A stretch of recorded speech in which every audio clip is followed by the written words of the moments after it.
Veronica Hayes was a woman who commanded respect and fear in equal measure. As one of the richest people in the state, she was used to getting whatever she wanted. Her life was a whirlwind of business deals, luxury, and power. But all her money and influence couldn't shield her from a profound, aching grief. 3 years prior, she had lost her only son, Johnson, in a tragic accident. The loss had hollowed her out, leaving a cold, empty space where a mother's love used to be. Every month, like clockwork, she would make a solemn pilgrimage to Greenwood Cemetery, carrying a bouquet of red roses, his favorite, to place against the cold marble of his gravestone. It was the one ritual that kept her connected to him. On a particularly cold and gray afternoon, Veronica arrived at the cemetery, her high heels clicking a lonely rhythm on the stone path. But as she approached Johnson's plot, she stopped dead. Her carefully composed composure shattered. A young woman, her clothes worn and dirty, was kneeling at the foot of the grave, sobbing uncontrollably. In her arms she held a small girl, no more than 5 or 6 years old, who was also crying. A hot, possessive anger flared in Veronica's chest. This was her private sanctuary, her moment with her son. Who were these strangers to intrude on her grief?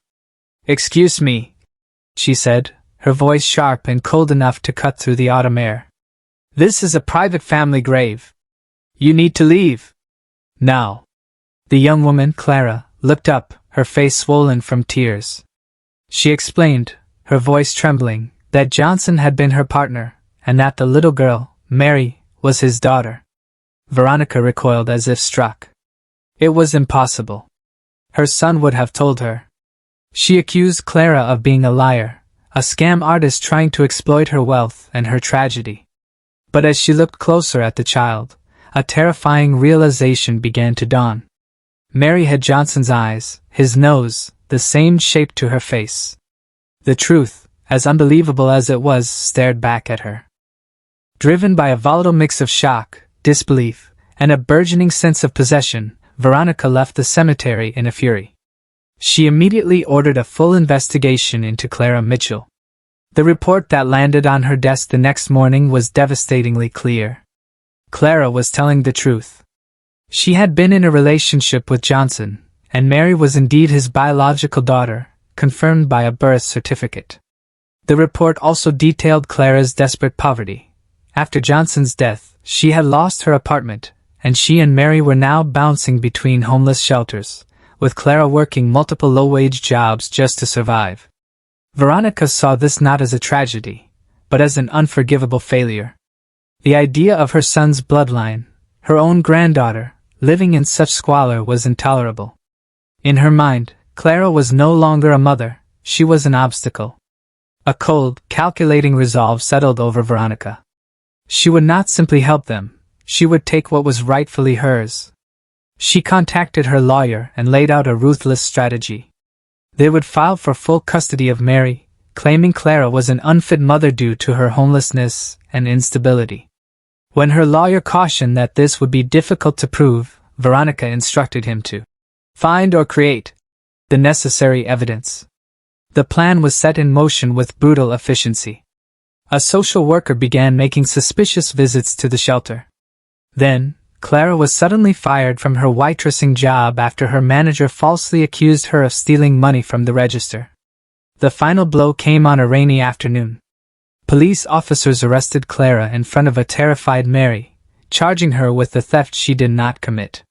As Clara was handcuffed and shoved into a police car, she screamed promises to her daughter, her heart breaking as she saw Mary's small, desperate figure recede into the distance.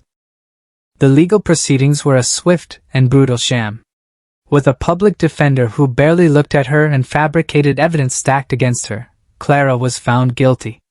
The judge, influenced by Veronica's power and the picture of instability painted by the defense, sentenced Clara to 20 years in prison for a crime she didn't commit.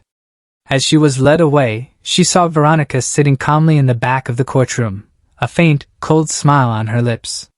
Clara's screams of, "You monster!" echoed in the hall, but the door to her old life had already slammed shut. That same day, Veronica brought a confused and crying Mary to her mansion. She soothed the child with a poisonous lie. "Your mother is very sick," Veronica explained in a carefully gentle tone. "She had to go away to a special hospital for a very, very long time. But don't worry, I'm your grandmother, and I will take care of you now." In the beginning, Mary was heartbroken.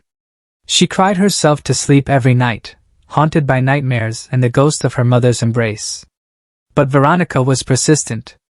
She surrounded Mary with material comforts, beautiful clothes, expensive toys, and the finest education. Slowly, the sharp edges of Mary's grief began to soften and then blur.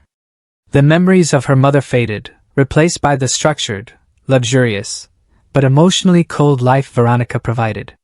Mary became a successful, well-spoken, and ambitious young woman, a carbon copy of the grandmother who had raised her. She ran her own company and lived in a stylish apartment, but there was always a lingering emptiness in her eyes, a feeling that a vital piece of her was missing, though she could no longer remember what it was. Meanwhile, Clara served her sentence in a gray, monotonous world, clinging to the memory of her daughter's face as her only source of light. After 2 decades, the prison gates finally swung open, and Clara stepped back into a world that had moved on without her. She was 46 years old, her hair streaked with gray, her body weary, but her spirit unbroken. Her first and only mission was to find Mary. With no money and a criminal record, finding work was nearly impossible. After countless rejections, she was finally hired by a cleaning company, assigned to scrub floors and empty trash in various office buildings. The work was hard and humble, but it was a start. It gave her just enough to rent a tiny room and continue her search. Fate, it seemed, had not forgotten her. Clara was assigned to clean a sleek, modern high-rise in the city's business district. One morning, as she was wiping down the lobby's glass doors, a young woman in an expensive suit walked past. Clara glanced up and felt a jolt, a strange and powerful warmth spreading through her chest. The woman, successful, polished, and unfamiliar, somehow felt deeply known. Their eyes met for a brief second, and the young woman, named Mary, offered a small, polite smile before heading to the elevators. Clara couldn't explain the connection, but she felt drawn to her. In the days that followed, Mary found herself making excuses to pass through the lobby, hoping for another glimpse of the cleaning woman whose presence brought her an inexplicable sense of calm. They began to talk. Their conversation started with simple pleasantries but soon deepened. Mary, who never opened up to anyone, found herself confessing her feelings of emptiness and loneliness to Clara. And Clara, in turn, listened with a mother's heart, offering comfort and wisdom that felt like coming home. A beautiful, unspoken bond began to form between them, 2 lost souls unknowingly finding their way back to each other. For the first time in her life, Mary felt truly seen and understood. Her friendship with the kind cleaning woman, Clara, became the most authentic relationship she had ever known. She started bringing Clara coffee, and Clara would leave small, encouraging notes on Mary's desk. This budding connection did not go unnoticed. Veronica, who made a habit of checking on Mary's life, decided to pay an unannounced visit to her office. Peering through the glass wall, she was met with a sight that turned her blood to ice. Mary and Clara, sitting together, talking and laughing like old friends. Rage and panic consumed her. She immediately called Mary and demanded she fire the unfit cleaner. For the first time, Mary defied her grandmother. "No," she said firmly, hanging up the phone. She would not let Veronica control this. Knowing she had to act, Veronica confronted Clara directly in the building's underground parking garage that evening. "You will stay away from my granddaughter," Veronica hissed, her voice dripping with venom. "Leave this city, or I will destroy you all over again." But 20 years of suffering had stripped away Clara's fear. "I'm not afraid of you anymore," she declared. "A mother never stops fighting for her child." Their argument escalated, with Veronica coldly justifying her actions. "I gave her a future," she shouted. "She was living in shelters with you." It was at this exact moment that Mary, who had come down to look for Clara, stepped into the garage and heard everything. The words, "I stole my daughter," and shelters hung in the air. Mary stood frozen, her world collapsing around her as the two women revealed the horrific truth. Clara was her mother. Veronica was a monster who had torn them apart. The 20-year lie finally shattered. The aftermath of the revelation was a storm of tears, anger, and heartbreak. Mary looked at Veronica, the woman she had called grandmother, and saw only a cruel stranger. "You let me believe my mother was dead," Mary whispered, her voice trembling with a pain 2 decades in the making. "You stole 20 years of our lives." Veronica pleaded, desperate to regain control, claiming she had only acted to protect Mary, to give her a better life. But Mary was no longer listening. She turned her back on Veronica and her life of luxury, choosing instead to walk away with the mother she had just found. Mary and Clara spent the following weeks and months rebuilding their relationship. They talked for hours, with Clara sharing stories of Johnson and Mary's early childhood, piecing together the history that had been stolen from them. Mary moved out of her sterile apartment and into a smaller, warmer home with Clara. It wasn't fancy, but it was filled with something their old lives had desperately lacked: genuine love and connection. They learned each other's habits, shared simple meals, and slowly healed the deep wounds of their separation. One day, they visited Johnson's grave together, finally honoring him as a family. From a distance, they saw Veronica, a lonely, shrunken figure watching them. They felt a pang of pity, but no forgiveness.